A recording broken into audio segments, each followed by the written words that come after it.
Hi, everybody, and welcome back to Season 3 of the Common Time podcast. We're so glad to have you here to continue bringing our conversations, insights, and inspiration for music educators everywhere. Each week, we'll highlight voices from across the music world and share ideas that you can bring directly into your classroom and to your ensembles. Before we begin our conversation today, however, it's time for our Standing Ovation, a new segment of our show where we shine a spotlight on one of our incredible colleagues that is truly making a difference in the field. So this week, we are recognizing David Uhrig from Rochester High School in Michigan. So Michelle Latouf shared that Dave has continuously worked hard to grow a strong and exciting program. We now have the largest marching band we've had since the early 2000s.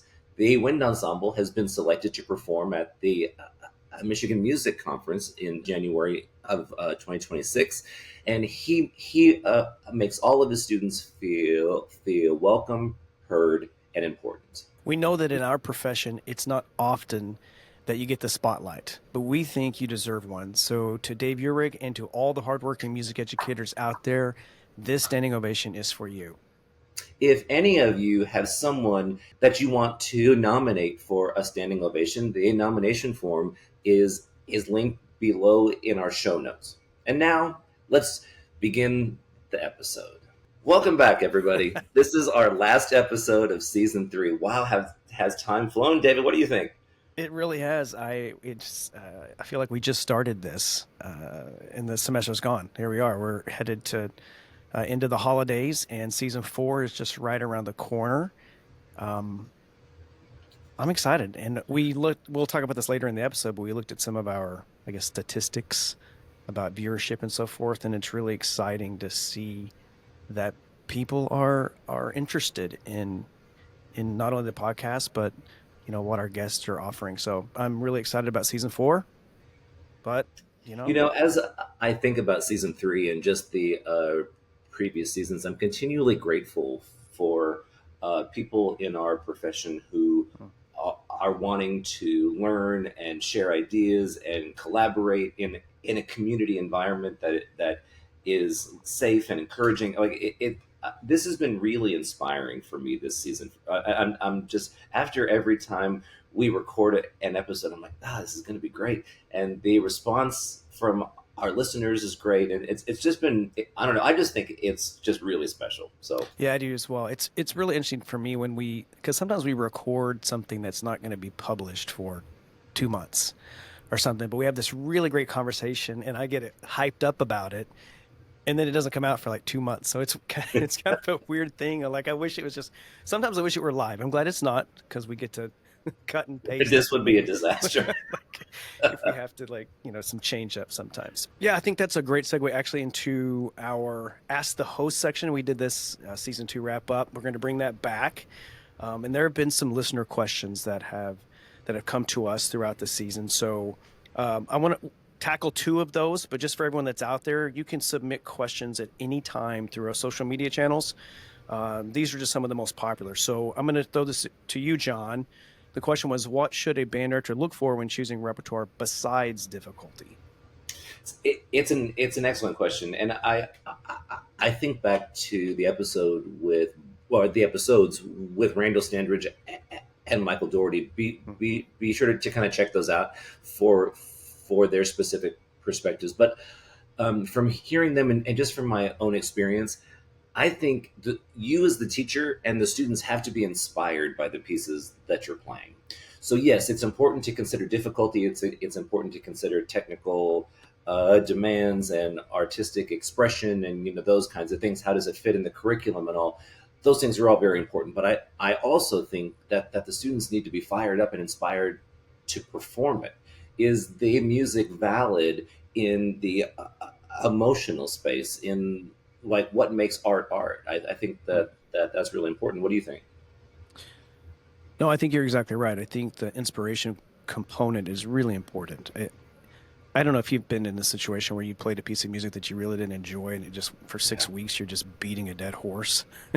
I think sometimes we as directors, and I think I've mentioned this earlier in another episode, but I remember hearing Jerry Junkins say that in terms of choosing repertoire, every piece that you choose is electing not to play every other piece that's available, Yeah. which makes the weight of that really important. So it's not, yeah, we want it to be inspirational, but there's, for me, there are some other boxes that I try to check. The difficulty one is just after I put everything together, then I look at difficulty. Like, is that piece going to fit with what the ensemble can do? But I don't look at that first. I actually, for me, I look at what am I trying to accomplish with this particular program? Like, what might that be? Like, I just finished programming for a concert I'm doing next semester with UT Arlington, and I put out several pieces that I thought I wanted to do that I thought would be inspiring for me, and I thought they would be inspiring for the individuals that I'm collaborating with as well. And I it ended up a come full circle. I ended up trashing the whole thing because the piece that kept speaking to me was symphonic metamorphosis. And I listened to it and it just got in me. Like I'm listening to these that I went back and looked to the and listened to the original recordings, the piano pieces that it's from, and it just I was like, okay, I need to share this with these students. And I got really like I got excited about it. But then I had to build a program around it. And I Yeah. started thinking about what is that going to look like? And for me, I think it's just who I am. I kind of lean toward themes.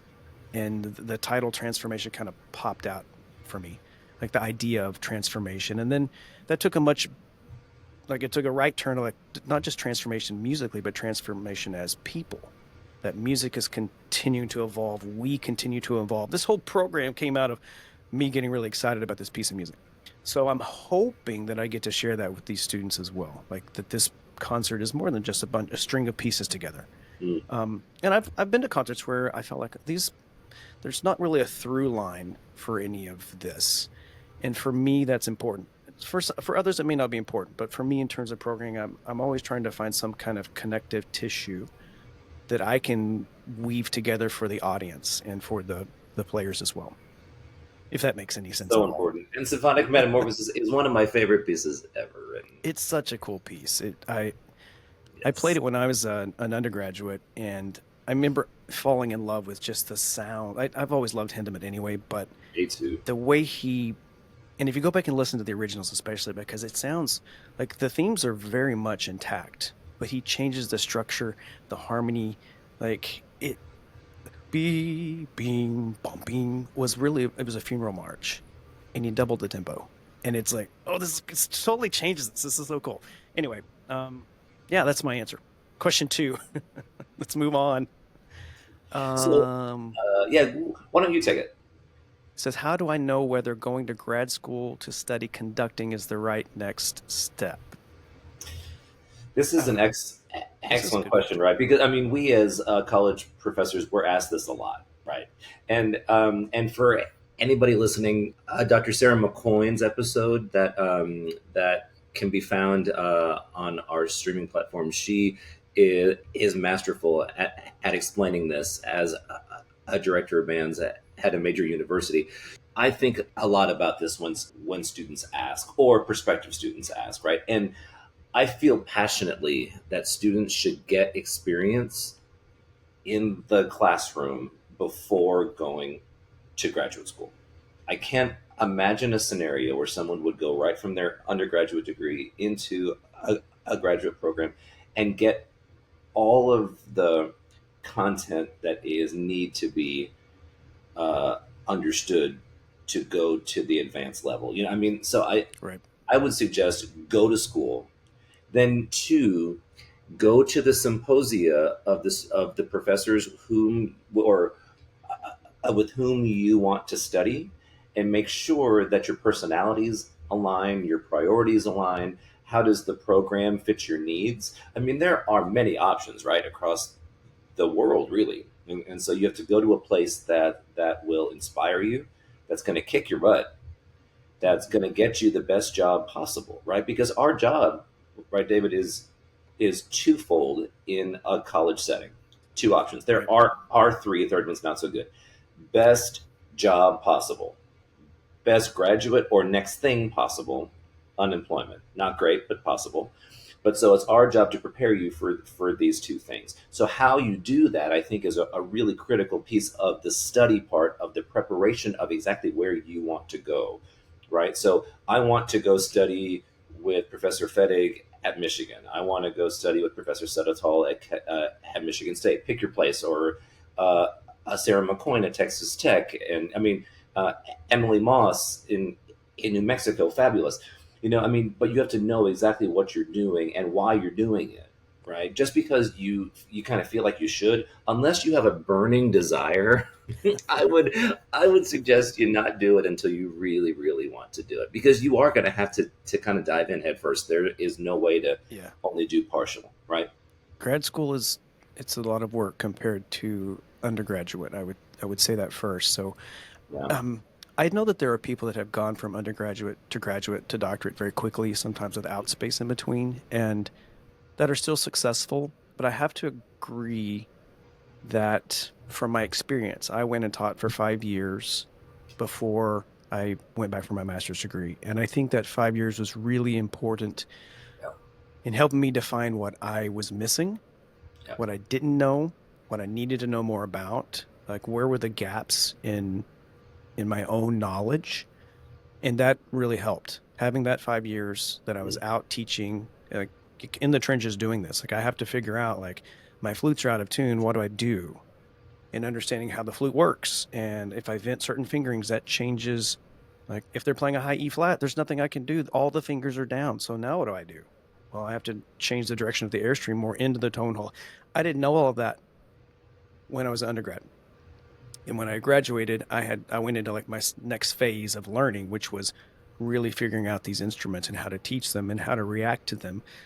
I pulled up a score. I'm doing a piece of music coming up in an honor band, and it's a score I haven't used in a long time.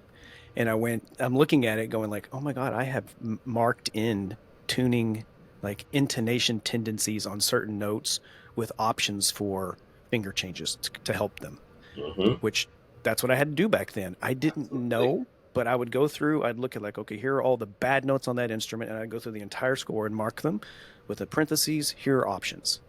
So that in the moment, if there was an issue, I had something to go to. I would Mm-hmm. not have known that. And I would have went into my master's degree. In my master's degree, we didn't talk about any of that, nor should they really. It Right. was a master's in conducting. I'm talking about movement and how am I getting sound based on what I am doing. Mm-hmm. So I think it is important to have that time because you do learn those things that are going to transfer over the I long would term. also encourage people to consider this as a job and go in expecting to take advantage of every single opportunity Mm, provided to you. And by the way, that isn't just classroom instruction.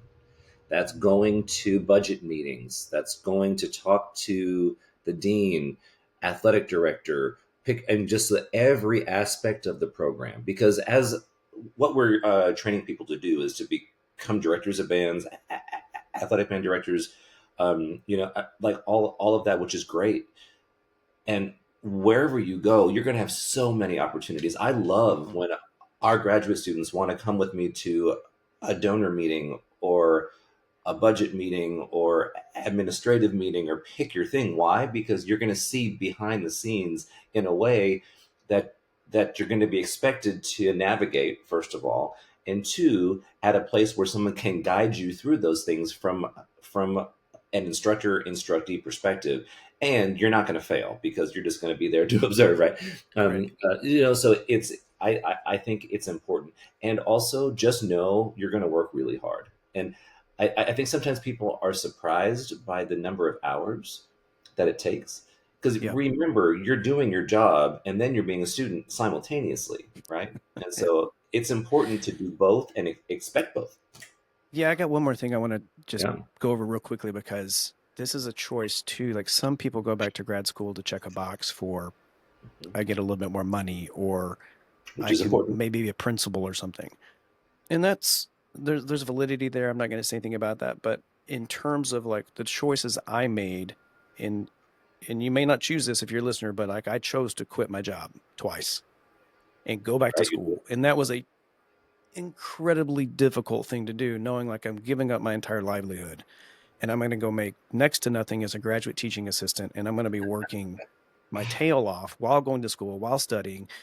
Like it's I don't want you to if you're out there to think, "Oh, it's too overwhelming." It's not, but Oh, no, it's not. I couldn't have had a full-time job and gotten what I needed to out of graduate school. So for me, I had to be immersed in that full time. And not everybody does that. But I bring that back too, though. If I decided to quit my job, I need to be certain where I'm going is the right fit for me. And I remember when I was looking at schools, I had an email conversation with Mallory Thompson, and that she was top on my list. She didn't have an opening for another year and a half, Yeah. and my timeline wasn't a year and a half. So I ended up shifting, and I was looking, okay, what are other things that that are important to me? One of the things that was missing in my background was collegiate marching band. I didn't have a Big 12, a Big 10, an SEC background. So if you'd put me in front of like my first job out when I like kind of big job was at the University of Kansas, I wouldn't have had any idea how to run that program, how to stand in front of that basketball band had I not gone to the University of Oklahoma and been mentored by Brian Britt. Just wouldn't have happened. So if you haven't listened to Brian's episode, he's on Common Time as Please well, I think do. last season, but that was hugely impactful for me because it filled in a huge need for me that then it propelled my career. So many things that we could talk about that probably for another hour, but let's go to something a little lighter. John, are Yeah. you going to Midwest? I am, and I am always so excited to hear the concerts and just to learn from people from all kinds of stages in their lives, all kinds of backgrounds, and I mean that's the best part about going to Chicago and just being able to talk to each other and bounce Mm, ideas off each other, socialize, which is important. Networking is critical, and yeah, absolutely. I think the whole part. Yeah, I'm excited about it. How about you? I am. I haven't been in a while, but I am going this year. I'm looking forward to it. I just go for the big Christmas tree, honestly. I just think it's what The motivates me. Hilton Christmas tree. I love the Christmas tree, and the Chicago Hilton, obviously. Yeah, No, I think you're right. I love just, it's one of those places you're walking down the hall and you see someone you haven't seen in a while, and you connect and you have an so opportunity to, it just the people part. You're right. It's just the people. The food obviously is pretty the good food too. is good. The But I love social. seeing the people again, going to concerts and just seeing people in the profession being a couple of things, being successful and then also being eager learners. They're Like hungry that to learn. whole Exactly. environment, they're hungry to learn. They're there. Um, it's pretty exciting for me. I'm looking forward to it. And I'm taking my recorder this year, so there might be some pop-up common time Oh, conversations. I So hope so. if you're going to Midwest, I haven't decided if I'm going to wear my t-shirt or not because it's cold, but I've got to find some way to designate like, hey, I might walk up to you and say, what do you think about this? And then you're going to be on an episode next season. So it's going to be with me. I'm excited about it. Excellent. How Yeah, about and then what other things you got going on? so we're going to be going to a bowl game, going to the Citrus Nice. Bowl to play the University of Texas. I think it should be announced here soon, Hmm, and so really looking forward to that. that'll be a And fun game. then yeah, it's going to be a fun game. And I always love when our two schools get together with the quality Yeah. of the band programs, and it's just it's a special thing for sure. And then my a wonderful wife's birthday is at the end of the month, so we'll be celebrating that, and then just coming back for the new year, getting ready for the start of the semester. Yeah, so Sounds good. it's coming up soon, right? Yeah, So it do you have really any is. travel plans coming up? Well, we're doing Christmas with family, and then we're going to do New Year's in Nashville, Ooh, which is we haven't done Nashville New Year's, so we're looking forward to that. Nashville's a Music great. capital. It I don't is. know if it's the music capital of the world, but I think they say that. They say that. I mean, so live music capital of the world's Live Austin, Texas. Did you know? Austin, Texas, is it? Now, someone I was going to correct say me if like I'm wrong on that, but I think that's true. in the classical world, would it be Vienna? Yeah, no, I'd still argue Probably, that by probably far. Vienna. When I was teaching So my second Nashville, broad Vienna. class there, that was such a cool Yeah, time and a cool class. I loved that class. But that was a yeah, cool class. You just should bring all that back. I enjoyed guest lecturing at that. I should bring that back. Going to concerts every day, Yeah, museums every day. Oh, the music brine. Yeah, so good. Anyway, incredible.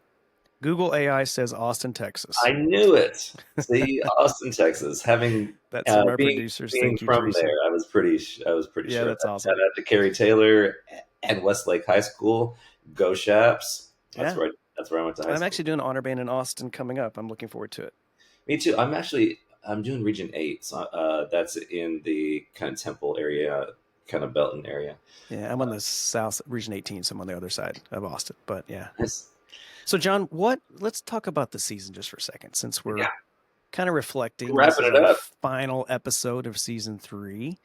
Was there a particular moment that kind of changed your perspective, or something you were like, struck You you? know, it's always interesting for me. Thank you for the question. It's I don't know that it changed perspective, but every time I have the conversation, it invokes thoughts about different things, like how can I be better, right? And it's Mm-hmm. about student engagement and experience. So when we talk to my student Miguel Redo, and also Tim Lotzenheiser, both, you know, I mean, their episodes really made me think about student experience and how to ensure that the people are coming first. You know, from the Meistermind, David, your curriculum and pedagogy, which is brilliant.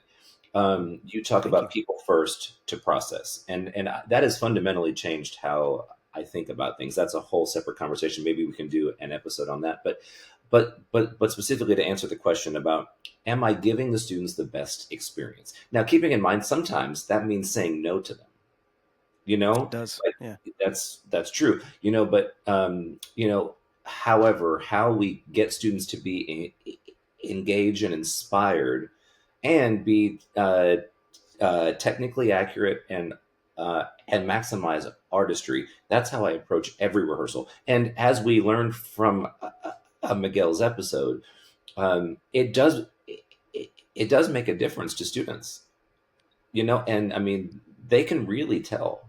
And Yeah. so that kind of jarred some things for me. Yeah. I absolutely agree. I think, the piece of advice that stuck with me, I, well, you mentioned this Mastermind, but, Dr. Tim's episode was, the people connection is so important in what we do. It is. And for a long time, I really struggled with music first. Like, I believe music should be the first thing. I don't believe that anymore. I think it is an important thing, but the people is the first thing. And I'm appreciative that Dr. Tim was on for us. He actually has agreed to write the foreword for the Mastermind book. Excellent. I'm pumped about that. Great. But the idea of people and process is something that I think a lot of us get hung up on the process part. And there's a lot to process. When we've talked about this in every episode we've had. Like, here are things that we need to know, things that we have to be better at, things that we're discovering. So the process is this continual. It never stops. But if that's ahead of the people, then why? What, you know? So that's where it's kind of reframing that over the last several years has been really important for me. And I think that just hearing Dr. Tim, um, again, just sort of reinforce, like, that's what stuck with me maybe the whole episode. We had 14 really great episodes, but that one really did stick for me. So You know, yeah. and that idea has permeated for me throughout the entire season, right? So, like, if I think about impactful episodes, I would argue this time around it was that theme within various episodes. Like when we talked to David Leach Yeah, about how to prepare you're right. student teachers, right, and Lois Wiggins with Mm-hmm. beginners, you know, Yeah. Robert Sladen and had a Robert very Saladen similar for sure, mindset. Yeah. uh, and Randall Standridge, Colleen Yep. Conway. You know, it was all about the people. Now you have to have the subject matter, you have to have content expertise, you have to be able to deliver it in a way that people want to Right. receive it, right? But at the end of the day, we're dealing with people. It's the business of people. That's how every business kind of has a negative connotation. Sometimes not at all. Our job is to inspire Yeah. people through the venue, or excuse me, through the medium of art, Yeah. right? Exactly. No, So it's yep. That's I'm glad you put that together because I hadn't really thought about it as an overarching theme, but it is. it Like, is. if we could say what was the thing that held season 3 together, it was people first. Move on. It People sure first. wasn't us.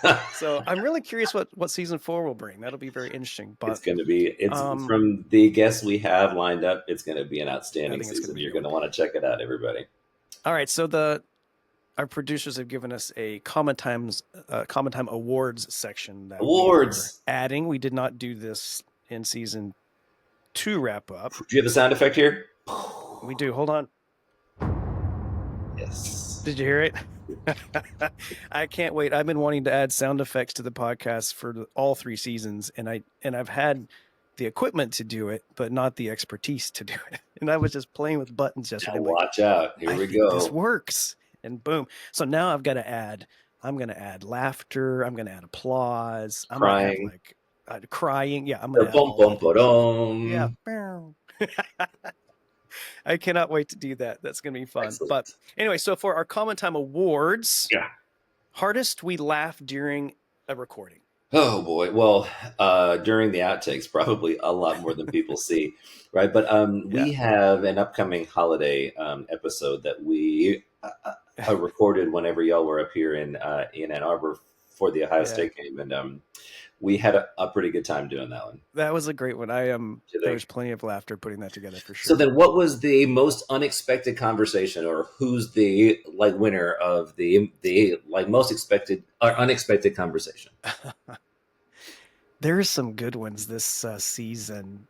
And a lot of the conversation happens kind of before or after. Sometimes I wish we had the camera rolling, but on camera, I think Michael Dougherty probably like he the That one pop surprised me. culture thing, which is that's the foundation of a lot of his, if not all of his, compositional output. And he left the camera for a while. Like we cut this out for the listeners, but Michael Dougherty he left the building for 5-10 minutes and came back with the comic book that started it all. That's and right, it was a Superman comic book that led to his first big hit, which is the Metropolis Symphony with Zeman, I believe.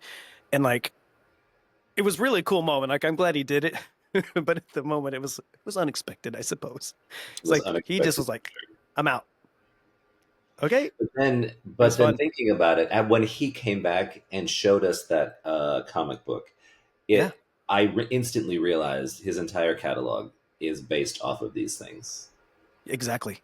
Yeah. Yeah. Which gives you a little insight, like what's going on in his mind. Like I am doing a Niagara Falls next term, and I'm so excited to go into the score again with the knowledge that we got from his conversation, right? Because it's always good to hear the perspective of a composer as you study their stuff, which is, I think, really important. So. Yeah, absolutely. So most unexpected conversation goes to Michael Dougherty. Michael Dougherty.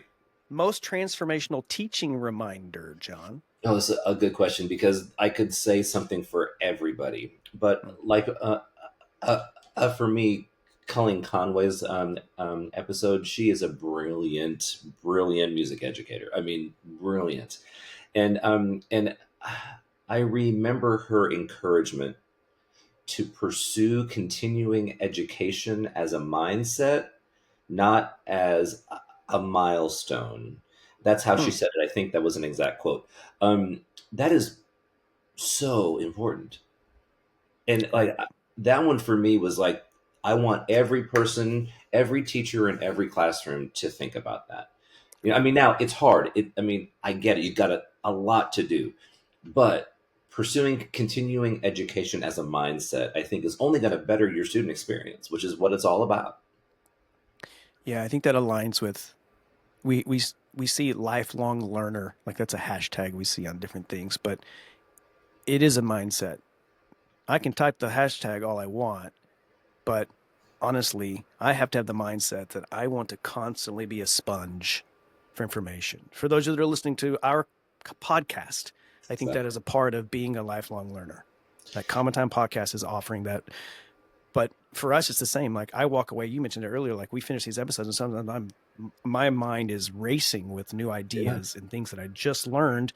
And we've both been doing this for a long time. And remember, our podcast is a form of that. It's turning out to be, right? It was when we started, it was just a conversation about music, talking to Jerry and some other people, right? But now we've been getting quite a bit of feedback from teachers all over the world, really saying, thank you for this. This is, helping things. And that's the goal of it all, right? Right. So Yep. the award for the most transformational teaching reminder goes, I think, for Professor Conway Colleen. Sure. and her episode. Check it out. And so, all right, David, what would I the agree. award be for the most inspirational message? Most inspirational message. Man, we had some really great Yeah, that's a hard conversations. I mean, we started with Tim Lotzenheiser and then David Leach. genius, genius, Lois was fantastic. David Starnes was genius. great.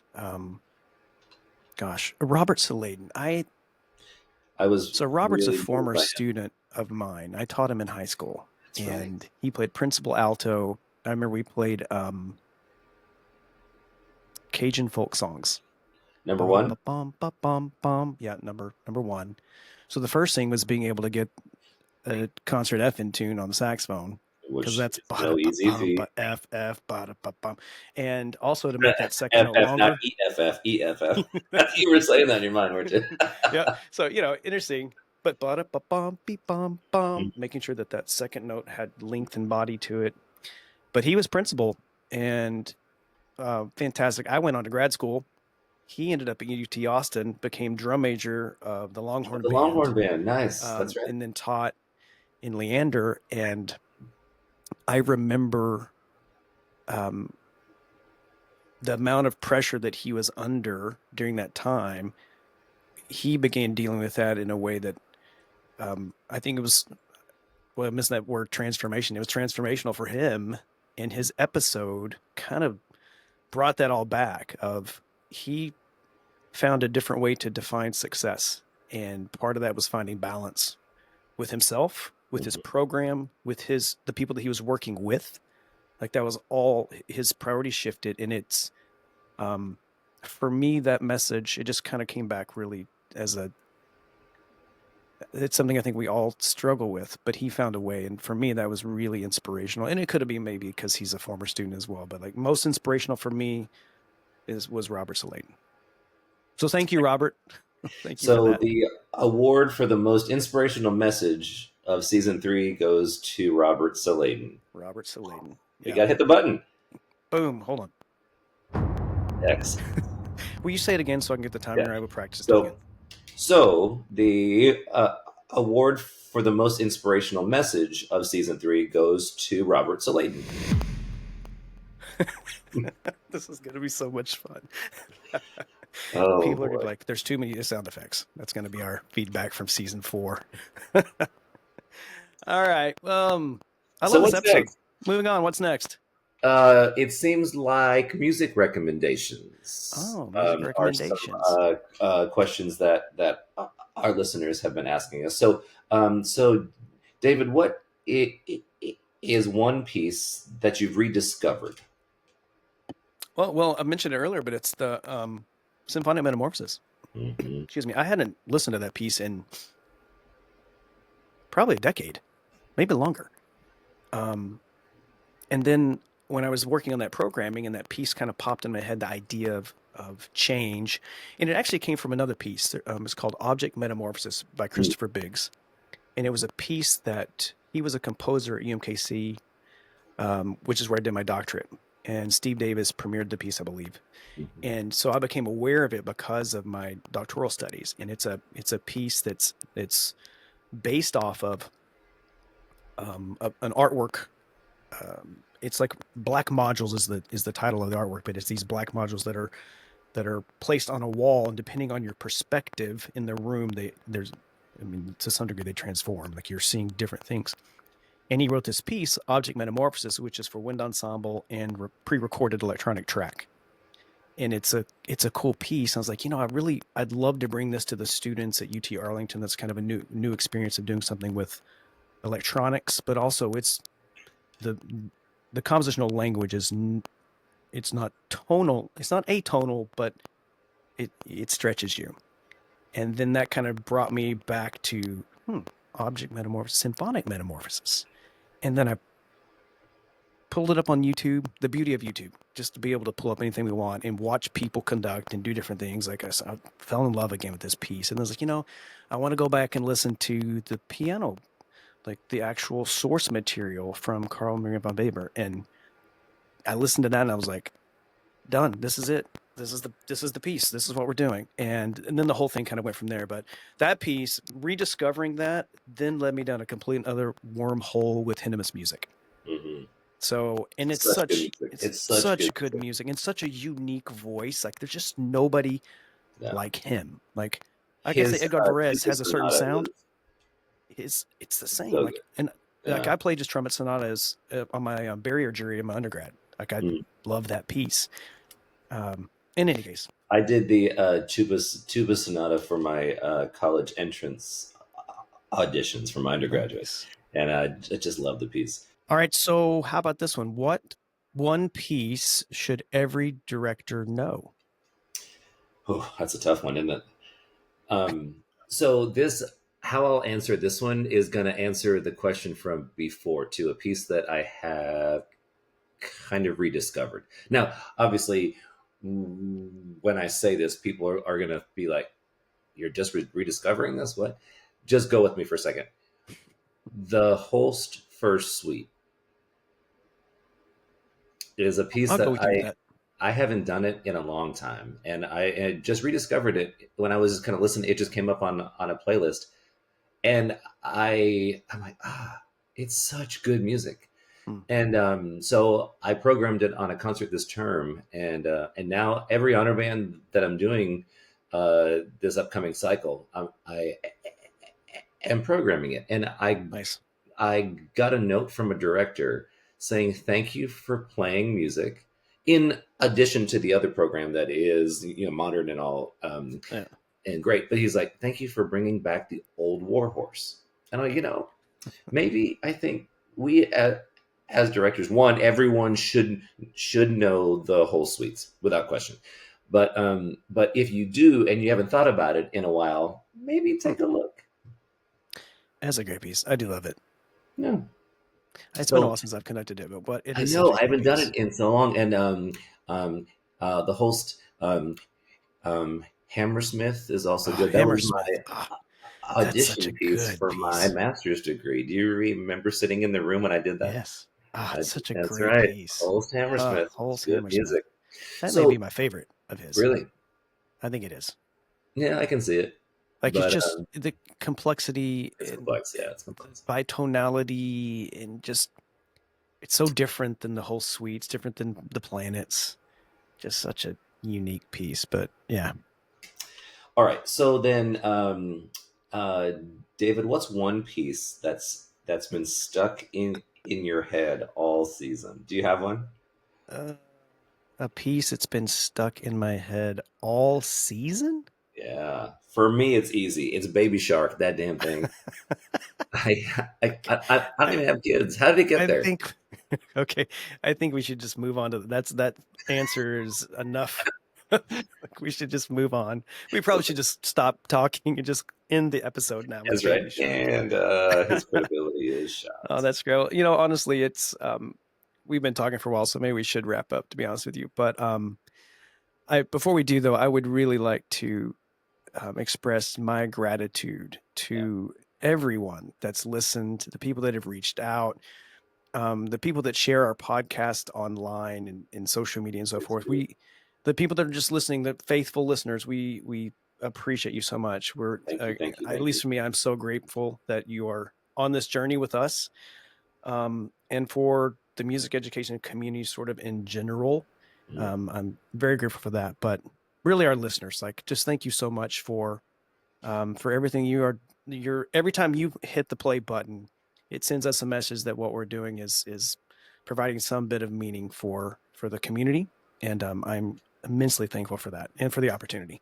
And to coincide with that, I do want to express my appreciation for the music education community, Mm. for those of us that go in the trenches every day, teach students, change their lives for the better, make art every day, inspire students, inspire great music. Thank you so much for doing what you're doing, because it is so important. No matter what you hear on the news or whatever, what you're doing is so important. So thank you for that. It is. I also, one last, I am thankful for Teresa. And I And for Jessica for sure. I just wanted to get out there first, since you did in that other episode. I just wanted to, You got in I wanted to trouble. beat you to the punch. You got in trouble. So Man, anyway, before we wrap up though, I was talking with Teresa yesterday, and she looked up some stats for the show, um, and I was really blown away. So this is just from Spotify. We're only on 3 platforms at the moment: Spotify, Apple Podcasts, and YouTube. And those are kind of our 3 go-tos. But the Spotify, I think it grabs from Apple and Spotify. So when Spotify, we were a 2025 Rising Star, we were a 2025 Marathon Show, and 2025 Most Shared Show for the Spotify platform, which is that's pretty incredible. awesome. Like, That's I'm incredible. blown away by that. We Yeah. had 195% increase in total audience. Hmm. We had 457% increase in new audience, 386% increase in listening time, 140% increase in followers. This is cool to me. Top countries: US was number Yeah. 1, Yeah. but then we have Germany, Italy, Canada, and Switzerland as our other top Thank you to those listeners. people, by the way. Yeah, thank Grazie you. All mille. over the globe. Thank you. We were top 10% of all video podcasts on Spotify. And then it looks like 48 listeners had Common Time as their number 1 podcast. That's awesome. So I said I'm grateful, but like looking at these numbers going like, wow, I'm actually very humbled that this is that people are listening, and it's being Yeah. meaningful for them. So isn't Thank that you, cool? everybody. That's incredible. How about Yeah. that?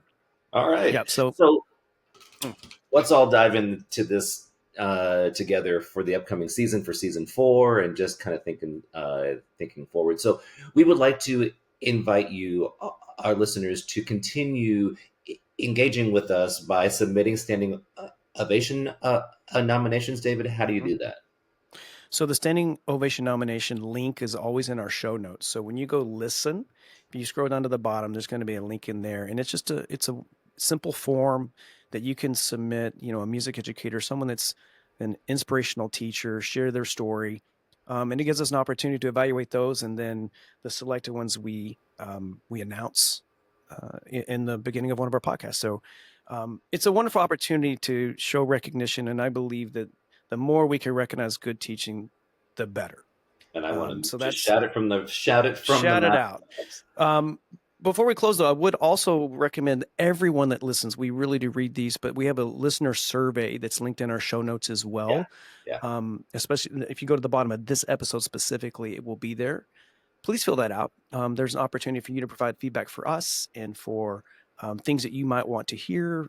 Give us ideas. We're always listening and always looking for kind of the new stuff. And then if you want to submit a question or a topic, it's an opportunity to do that as well. So you can find us on social media. We're on Facebook. We're out there. Get in Hmm. touch with us. Send us a message. And if someone sent me a message, this it was probably 3 or 4 weeks ago, but like, hey, I think this would be a great person. And they're on our list for next They semester are. or for next That's season. awesome. So we're always taking in that information. If you have questions, ideas, suggestions, please send them our way. And then also too, I have gotten quite a few questions from our listeners about about clinics or professional Mhm. development sessions. So I don't know about you, David, but I have a couple spots open for the 26, 27 years. So if I can be of assistance, or if David can be of assistance, please contact us over email. Could be better. You can find me through the University of Michigan School of Music site, and David. But we are here to help you Yep. in any way. Like I can fly to an honor band, or just work with your students, or I mean, however you want. And the only reason why I actually bring this up is because we've been getting questions about this. So, Right. how about you, David? No, it's same. I'm available to help as much as anybody would like for my assistance. I will be there for you. It's one of the things I enjoy most, I think, about this podcast is Me too.